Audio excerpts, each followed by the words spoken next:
Elif'in mutfağına hoş geldiniz.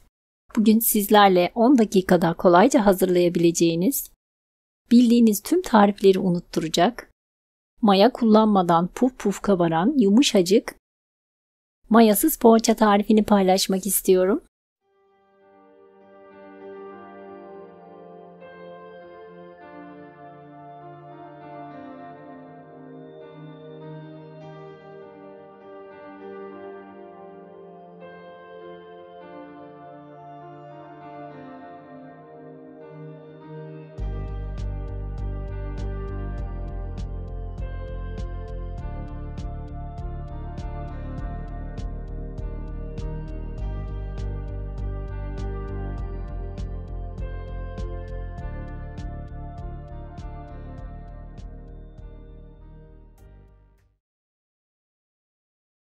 Yoğurma kabına 1 su bardağı sıvı yağ alalım.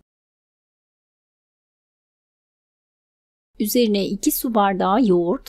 Kullandığımız yoğurdun kıvamı orta koyulukta olsun.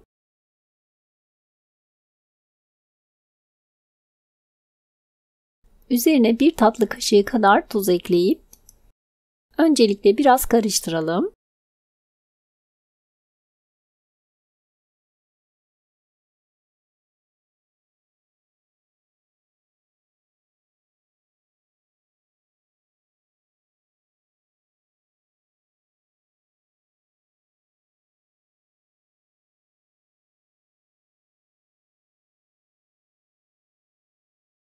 Unumuzu azar azar ekleyeceğim. İlk etapta 3 su bardağı un ekledim.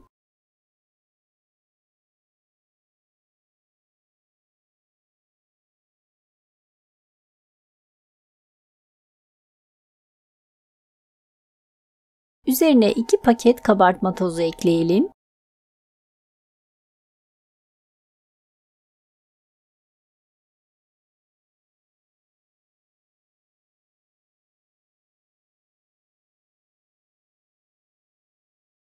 Ve unumuzu azar azar ilave ederek spatula ile karıştıralım.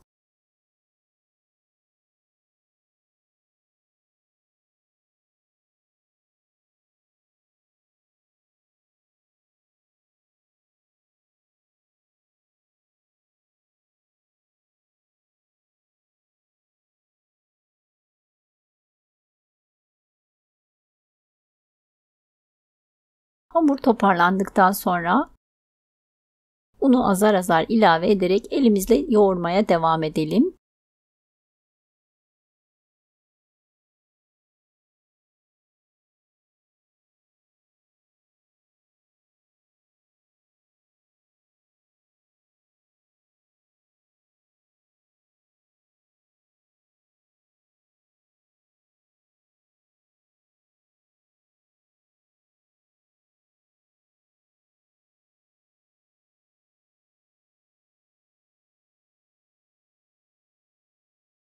Ben toplamda 5,5 su bardağı un ekledim.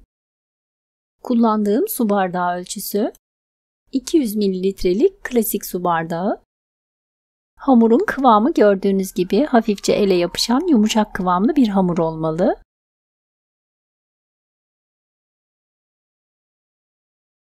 İç harcı için 1 kase kadar ezilmiş peynir. Ben köy peyniri kullandım. Sizler dilediğiniz peyniri veya iç harcını kullanabilirsiniz. Ve küçük bir tabağın içerisine az miktarda unu alalım.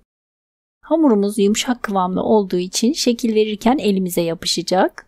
Bu yüzden avucumuzun içini ara ara unlayarak, cevizden biraz büyük parçalar kopartarak videoda gördüğünüz gibi avucumuzun içinde açalım.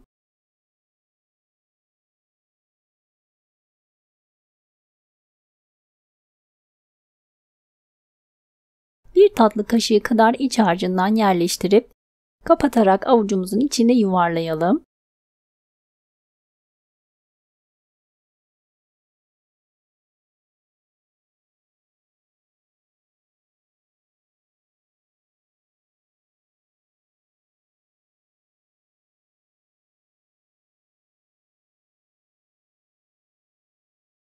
Daha sonra yağlı kağıt serilmiş tepsiye hafif aralıklı olacak şekilde yerleştirelim. Gördüğünüz gibi poğaçamızın yapımı çok kolay. Üstelik katı yağ ve maya kullanmadan aynen mayalı gibi puf puf kabaran yumuşacık poğaçalar oluyor. Sizlere de bir kez olsun denemenizi tavsiye ediyorum.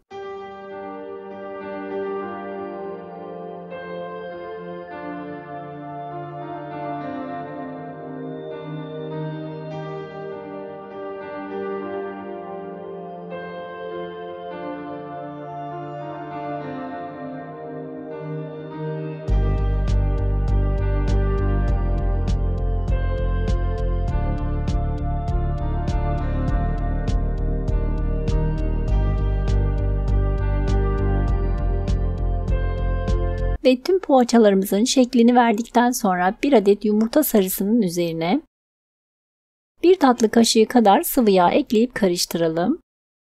Poğaçaların üzerine sürelim.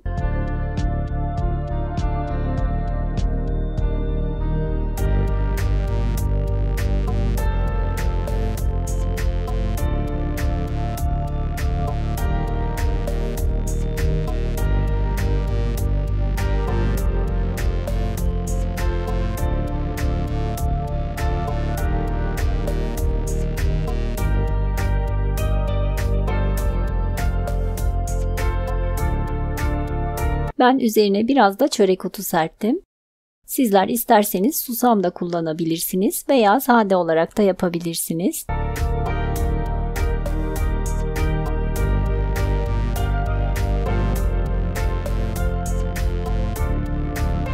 ...175 derecelik ısınmış fırında üzeri kızarana kadar pişmeye bırakalım.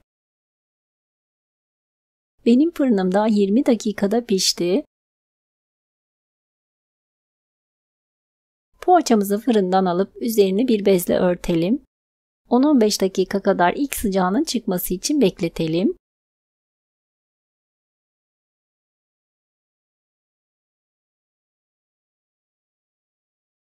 Videoda da gördüğünüz gibi poğaçalarımız pamuk gibi yumuşacık. Harika oldular. Şu an halen sıcak. Ertesi güne bile kaldığında yumuşacık kalan harika bir poğaça oluyor. Umarım sizler de dener ve beğenirsiniz. İzlediğiniz için teşekkürler.